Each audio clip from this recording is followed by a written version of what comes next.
প্রেম মানে কি সবসময় সুখ, সবসময় ভালো লাগা, নাকি এমন কাউকে ভালোবেসে ফেলা যার কাছে তুমি শুধুই একটা অপশন, যে সময়ে পেলে আসে আবার ব্যস্ত হয়ে গেলে হঠাৎ করে হারিয়ে যায়? তুমি জানো যে সে তোমার জন্য একটা সঠিক মানুষ নয়, তবুও কেন তুমি বারবার তার কাছেই ফিরে যেতে চাও? তোমার মন বারবার কেন চায় তার কাছেই ফিরে যেতে? আজকের এই ভিডিওতে আমরা জানবো যে আমরা না চাইলেও সেই ভুল মানুষগুলোকে ভালোবেসে ফেলি, যে মানুষগুলো আমাদেরকে পছন্দ করে না তা সত্ত্বেও তাকে ভালোবেসে ফেলি। কিন্তু কেন? জানবো তার 6টা মানসিক কারণ বা সাইকোলজিক্যাল রিজন, যেগুলো হয়তো তোমার অজান্তেই বা আমার অজান্তেই আমার মনকে চালাচ্ছে বা তোমাকে চালনা করছে। আর সবশেষে বলবো যে এই ফাঁদ থেকে কি করে বেরিয়ে আসতে হয় বা কিভাবে বেরিয়ে আসতে পারবো। অনেক সময় কি হয় বা আমাদের বাস্তব জীবনে যারা আমরা কাউকে ভালোবাসি বা কারো সঙ্গে ভালোবাসায় আবদ্ধ হয়ে গেছি, কিছুদিন ভালোবাসার পরে দেখতে পাই বা বুঝতে পারি যে সেই মানুষটা আমাকে সেইভাবে ভালোবাসে না বা সেইভাবে কেয়ার করে না যেভাবে আমি মন থেকে চেয়েছিলাম। কিন্তু তার সত্ত্বেও সেই মানুষটাকে ছেড়ে আসতে আমার মন চায় না তোমার। কারণ তার মধ্যে কিছু একটা খুঁজে পাই যে হাজার অবহেলা করা সত্ত্বেও তার কাছেই ফিরে যেতে মনটা বারবার টানে, মনটা বারবার আকুলি বিকুলি করে। আমি জানি না আপনারা বা তোমরা যারা আমার ভিডিওটা দেখছো তোমাদের কাদের সঙ্গে এই ঘটনা ঘটেছে। যদি ঘটে থাকে কমেন্ট করতে ভুলো না, কারণ আমি এরকম প্রচুর কমেন্ট পাই যে মানুষটাকে ছোটবেলা থেকে দেখেছি, একসঙ্গে বড় হয়েছি বা স্কুলে পড়েছি, কলেজে পড়েছি, চাকরির জায়গায় গিয়ে দেখেছি, ভালো লেগেছিল, ভালোবেসেছিলাম, কিন্তু হঠাৎ করে দেখলাম সেই মানুষটা সম্পূর্ণ বদলে গেল। সেই মানুষটা বোধহয় আমার জন্য নয় বা আমার জন্য ছিল না। কিন্তু বোঝার পরেও আমার মন সায় দেয় না সেই মানুষটাকে ছেড়ে আসতে। কারণ যে বললাম যে ওর মধ্যে এমন একটা কিছু দেখি যেটা আমার চোখে একটা ধাঁধা তৈরি করে দেয়, যেটা আমার মনে একটা বিস্ময় তৈরি করে যে মানুষটাকে ছেড়ে কি থাকা যায়।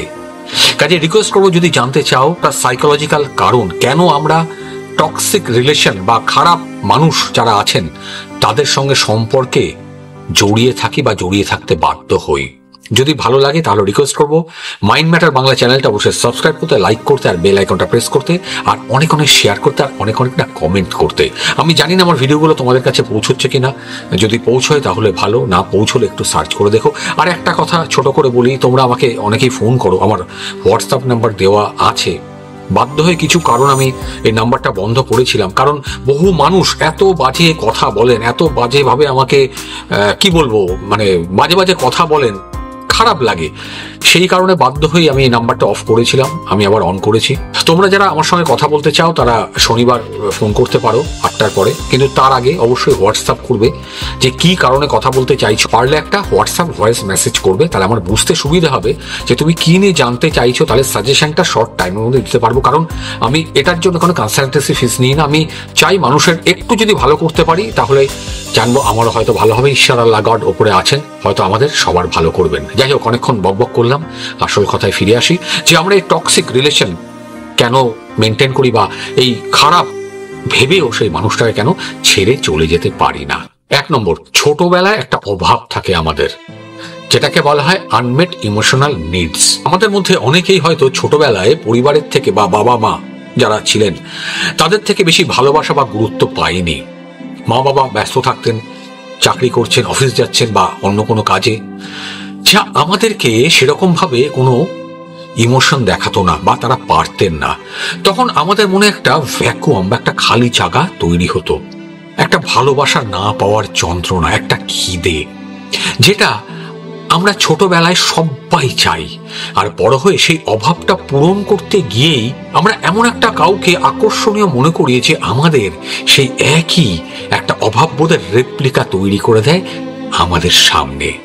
মানে সে আমাদেরকে ইগনোর করছে, অবহেলা করছে, গালাগালি দিচ্ছে, বাজে কথা বলছে, ভালোবাসার ঠিক মতো দেখাচ্ছে না, তবুও আমরা ভাবি যে এই মানুষটা হয়তো একদিন ঠিক বুঝবে আমাকে। আসলে আমরা সেই ছোটবেলার ওই ভ্যাকুয়ামটা বা এই অপূর্ণতাটাকেই পূর্ণ করার চেষ্টা করি বা সম্পূর্ণ করতে চাই। এরপর আসছে 2 নম্বর, খুব ইম্পর্টেন্ট, সেটা হচ্ছে কষ্টই হয়ে ওঠে একদিন স্বাভাবিক। ফ্যামিলিয়ার পেন ফিল সেফ জিনিসটা কি? যারা দীর্ঘদিন কষ্ট বা অবহেলায় অভ্যস্ত, আমাদের মধ্যে বহু মানুষ থাকে তো, কষ্ট পেতে পেতে আমাদের অভ্যেস হয়ে যায়, তারা সেই কষ্টকে একটা নতুন স্বাভাবিক একটা বিহেভিয়ার হিসেবে দেখার চেষ্টা করে বা দেখা শুরু করে। তাদের কাছে ভালোবাসা মানে একটা অপেক্ষা, বসে থাকবো হাঁ করে কবে সে একটু কথা বলবে, অপমান করুক সহ্য করব, চুপ করে থাকবো। যখন কেউ তাদের সঙ্গে হঠাৎ করে ভালো ব্যবহার করলো, তখন তাদের এইটা না একটা অস্বস্তিকর ব্যাপার মনে হয়। হঠাৎ করে কেন ভালো কথা বলছে? তারা ভাবে যে এটা কিছু একটা ভুল হচ্ছে আমার সঙ্গে তো কেউ এরকম ভালো ব্যবহার করেনি কোনোদিন, আমি তো এটা শিখিনি দেখিনি।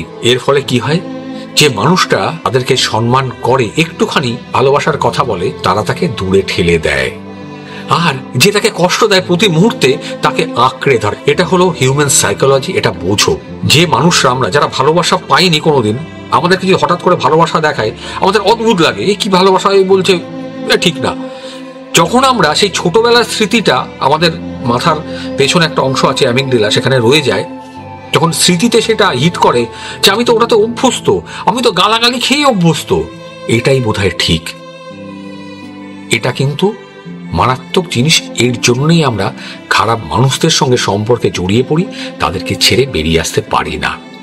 এরপর আসছে 3 নম্বর, ডোপামিন অ্যাডিকশন, মানে প্রেমের একটা কেমিক্যাল ফাঁদ। ভালো করে শোনো, ভিডিওটাকে স্কিপ করুন, আর ভালো লাগলে কমেন্ট করতে কিন্তু ভুলবে না। ভুল মানুষগুলোকে সবসময় আমরা না কাছে পাওয়ার জন্য চেষ্টা করি, কিন্তু তাদেরকে কাছে পাওয়া যায় না, কারণ তারা সেই কাজটাই করে। তারা একদিকে হয়তো খুব কাছের একটা মানুষ দেখায়, আবার হঠাৎ করে একদম দূরে চলে যায়।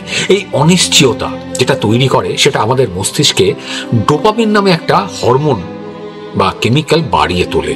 আমরা অ্যাডিক্টেড হয়ে পড়ি সেটার প্রতি। তার মেসেজ, একটা ফোন কল, হঠাৎ করে এসে একটা ভালোবাসা দেখালো, আমি পাগল হয়ে যাই। এটা কাজ করায় আমাদের সেই হরমোনটা, যার নাম ডোপামিন। এটা কিন্তু প্রেম না, এটা কেমিক্যাল অ্যাটাচমেন্ট, এক ধরনের ইমোশনাল ফ্রাগ।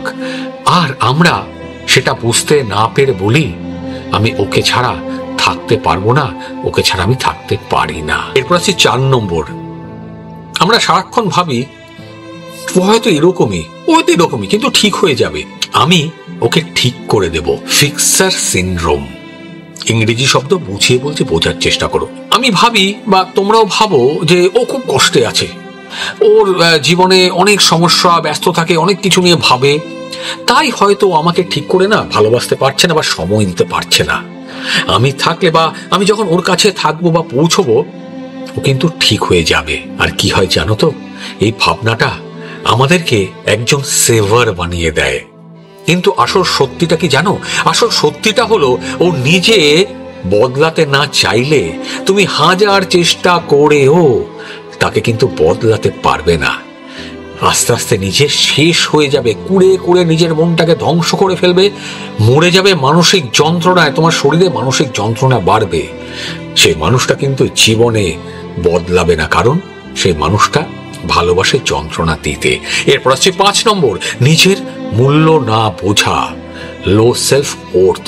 যদি তোমার মধ্যে নিজের আত্মসম্মান না থাকে, আত্মসম্মানটা কম থাকে, তবে তুমি এমন মানুষের দিকেই যাবে যারা তোমার গুরুত্ব বোঝে না, যারা তোমাকে কোনো গুরুত্ব দেয় না।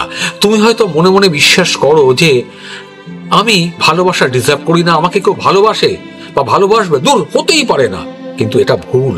কিন্তু সেই বিশ্বাসে তুমি এমন সম্পর্কগুলোকে সহ্য করো যেখানে তোমার কথা কেউ ভাবে না, কেউ শোনেও না, আর সেই ভুল মানুষগুলোকে তুমি ভালোবাসতে শুরু করো। এরপরে 6 নম্বর শেষ, সেটা হচ্ছে একটা একা থাকার ভয়, ফিয়ার অফ লোনলিনেস। আমাদের বেশিরভাগ মানুষরা আমরা একা থাকতে ভয় পাই। অনেক মানুষ টক্সিক সম্পর্ক থেকে বেরোতে পারে না। কারণটা কি জানো? কারণটা যে কথা বললাম, তারা একা থাকতে ভয় পায়। তারা ভাবে, ও না থাকলে আমি কি করে বাঁচবো, আমার কি হবে, আমার কাছে কি কেউ আসবে, সবাই তো আমাকে ছেড়ে চলে যাবে। এই ভয়টাই না আমাদেরকে ধরে রাখে এমন মানুষগুলোর পাশে যাদের আমরা ভালোবাসি না, কিন্তু হারানোর ভয়ে আঁকড়ে ধরে থাকি। এই ভয়টা মনের মধ্যে সারাক্ষণ কুড়ে কুড়ে খায়। কেউ যদি আমাকে ভালো না বাসে, কেউ যদি আমার পাশে না দাঁড়ায়, আমার ছোটবেলার বন্ধু বান্ধবী যারা একদিন আমাকে ভালোবাসতো, তারা হয়তো আর কোনোদিন আমার পাশে আসবে না। শেষ করার আগে একটা কথা বলি, self love is the way out. ভুল মানুষকে ভালোবাসা দোষের না। প্রেম তো মন দিয়ে হয় না। অবশ্যই প্রেম কি মন দিয়ে হয়? হয় না। প্রেম কিন্তু হিসেব করেও হয় না। কিন্তু সেই ভুলের মধ্যে পড়ে থাকাটা নিজের প্রতি একটা অবিচার করা। ভালোবাসা আগে দরকার কোনটা? আগে নিজেকে ভালোবাসা। আগে নিজেকে ভালোবাসো, আগে নিজেকে বোঝো, নিজের একটা বাউন্ডারি তৈরি করো। তুমি কি ভালোবাসো কি ভালোবাসো না, তোমার জন্য কোনটা দরকার কোনটা দরকার না। তুমি যদি নিজেকে ভালোবাসতে শেখো না, তবেই আর কেউ তোমার ভালোবাসা, যে সত্যিকারের ভালোবাসার যে বাউন্ডারি বা বেড়াটা তুমি তৈরি করেছো, সেটাকে ভাঙতে পারবে না। যদি ভিডিওটা ভালো লাগে কমেন্ট করে জানিও তুমি কখনো এরকম মানুষের প্রেমে পড়েছিলে কিনা, বা এরকম কোনো মানুষকে ভালোবেসেছিলে কিনা। যদি হয়ে থাকে তাহলে নিজে শুধরে যাও। জীবনে এখনো অনেক সময় বাকি আছে, তোমাদের জীবনটা অনেকটা লম্বা। নিজেকে ভালোবাসতে শেখো, নিজেকে জাগাও। ভালো থাকবে, ভালো রাখবে। যদি ভিডিওটা শেষ পর্যন্ত দেখে থাকো অসংখ্য ধন্যবাদ। আর ভালো লাগলে এই চ্যানেলটা সাবস্ক্রাইব করতে ভুলো না, কমেন্ট করতে ভুলো না, আর অনেক অনেক শেয়ার করতে ভুলো না। দেখা হচ্ছে পরের আরেকটা এই মন নিয়ে মনের খেলার ভিডিওতে। অসংখ্য ধন্যবাদ।